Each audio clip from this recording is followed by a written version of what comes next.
Si les États européens veulent maintenir l'accord, leurs entreprises, elles, n'ont pas tenu longtemps face à la pression américaine.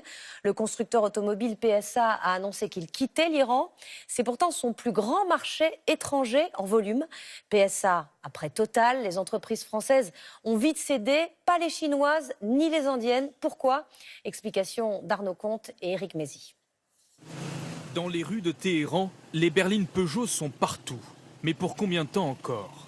Face au risque de sanctions américaines, le groupe PSA s'apprête à abandonner son principal client à l'étranger.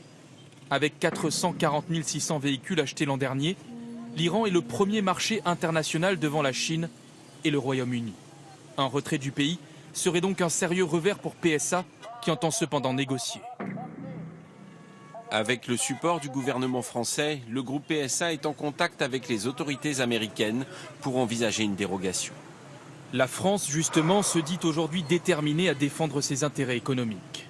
Ce n'est pas aux États-Unis de décider avec quel pays nous pouvons, oui ou non, faire du commerce. Comme PSA, de grandes firmes françaises, Total, Airbus, Accor ou Sanofi sont sommées de quitter l'Iran avant le début du mois d'août et ainsi respecter l'embargo imposé par Washington vis-à-vis de Téhéran. Si vous n'appliquez pas, je dirais, ce que demandent les Américains, eh bien, vous êtes sanctionné et vous pouvez être sanctionné lourdement par des pénalités, lourdement par une interdiction de vendre sur le marché américain ou en dollars.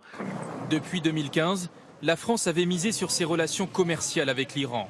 En moins de 3 ans, les exportations à destination du pays des Mollahs ont triplé, passant de 562 millions à 1,5 milliard.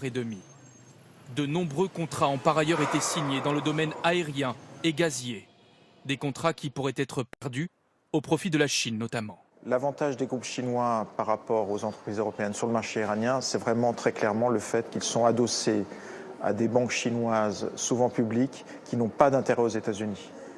Le gouvernement français entend désormais convaincre Washington et Donald Trump, mais ce dernier s'est toujours montré inflexible sur le dossier iranien.